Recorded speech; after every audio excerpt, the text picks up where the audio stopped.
So this is something new that I'd like to experiment with this channel, and I'm going to be calling it the Sketch with Confidence series. Just a bit of background. As usual, I'm using a Pro marker and I haven't warmed up, so we're going straight into the work without any practice beforehand. It's the idea with sketching with confidence, and this is the most important thing I think regarding design sketching, is to break all barriers and boundaries that you think you might have in the way that you work. By that I mean, if you're one person who overthinks the way you work and is very critical of what you do, this might not be the best series for you, but at the same time, this is going to be something that'll change your mind in a lot of ways, in a lot of places. So today I thought I would start by sketching out something basic like a water bottle in 3 dimensions. Now, reality dictates that you expect to just draw an oval and an oval and a line to link it up. But what we're going to do is something a little bit different, and that is to just explore through the idea of creating shapes and forms. So let's get into it. So to loosen yourself up, just get your hand going nice and rolling, do a bit of ghosting. We're going to start with an oval of some kind, and just to add another insult to injury, let's add a circle to it, and now let's add some ellipses to that. Okay, does that look like a water bottle to you? Not really, but we'll change that. Maybe we won't. The idea with sketching with confidence is that you're just attacking this however you want.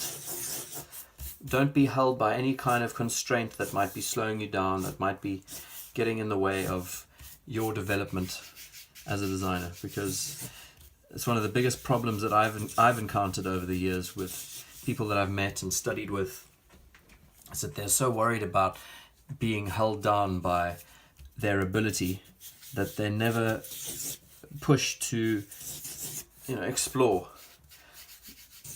And the bonus of having a channel like this is that I'm able to express my thoughts and give you some ideas of how to do that yourself. So now that we have these basic shapes, you wouldn't call these water bottles, you'd call these basic shapes. What we can start doing now is start joining these things up and making it, into something that might be useful.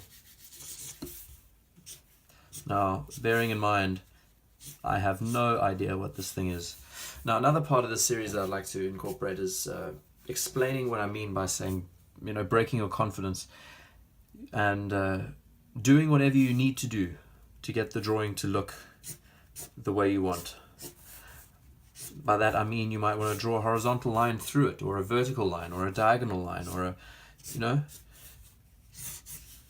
this process of sketching and design sketching is a process of opening up and freeing yourself from any kind of constraint. You're supposed to be creatively exploring opportunities as opposed to following some kind of linear direction. So just like that, we have a good resemblance of a water bottle, and as I further evolve this, we will start seeing it improve in places.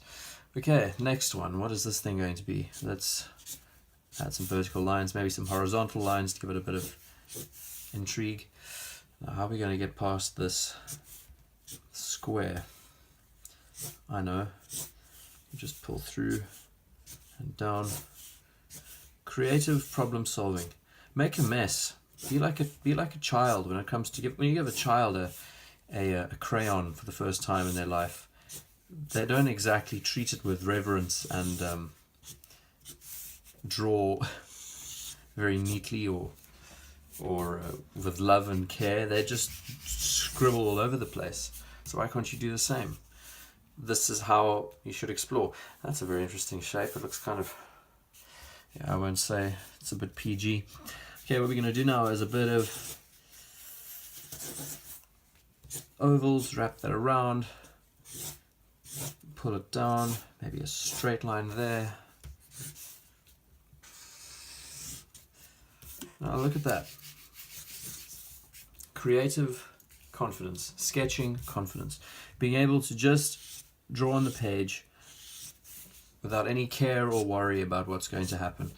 Again, why I emphasize using a a pro marker or any kind of marker pen over a pen or a pencil is that when you make a mistake, it's permanent. It's there to be seen, and it's there for you to capitalize off of. It also adds a lot of dynamism to your work. It makes your work look a lot more interesting and engaging. I'm really liking the design of this bottle here. Okay, so we have 3 very distinctly designed water bottles in 3 dimensions. Maybe they aren't the best looking things, maybe they aren't the most well proportioned, but what they're doing is they're showing you that it doesn't matter if you've made a mistake. If you put a line through the middle of your drawing, you have something that is loose, you have something that you're developing, and it's an excellent warm-up exercise. If you're capable of following this kind of method when it comes to design sketching, you're well on your way to be doing something good.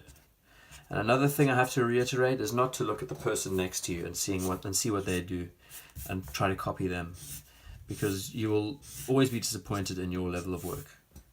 The most valuable lesson I've learned by doing this over the years is practicing your own way, experimenting your own way, and coming up with something that you think is tolerable. And that's all that counts in the end. So this has been quite a nice exercise, and I hope to continue this series of videos. I think I'm going to call it something else. Most of my videos are Design Sketching 101, but this series can maybe be called Sketch Confidence. And in this series I'm going to dedicate time to design sketching that is a little bit more unorthodox. Now, let's finish up this one for the day, and I'm going to start a few more videos now and take it from there. So thank you all for watching this abbreviated clip on sketching with confidence. I hope to see you in the next one.